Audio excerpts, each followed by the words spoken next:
Death Stranding 2 on the Beach, the sequel to Hideo Kojima's unique post-apocalyptic delivery game, is bringing something new to the table, especially when it comes to how players deal with difficult parts of the game. According to a recent translation of Kojima's own radio show, the game will include an option that allows players to skip certain boss fights if they're too challenging, but instead of just cutting them out entirely, the game will replay these moments in the form of a visual novel, using images and text to describe what happened during the battle. It's kind of like watching a stylized recap of the event rather than fighting through it yourself. The feature shows up as an extra option on the game over screen, sitting just below the usual continue button.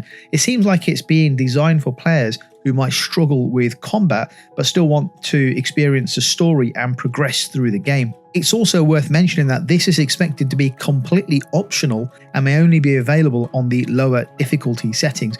So if you're someone who enjoys the challenge, nothing is being taken away from your gaming experience. As you'd expect, not everyone's thrilled about this. Some people are already criticizing it, saying it's just another example of modern games holding players' hands far too much. But at the same time, it's hard to argue against the option that makes games more accessible. Not every player is in it for the challenge.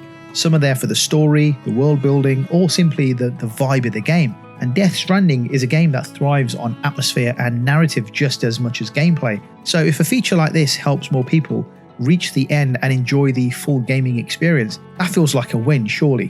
What do you think? Should games include these types of features? Personally, I don't see what's wrong with it. It's an option, right? It may seem more like hand-holding, but some players may need that or appreciate that. By the sounds of things, it's on the lower settings, so I don't really see how it impacts players playing on normal or the harder difficulty settings. Seems like a nice option to me. What do you think? Let me know in the comments.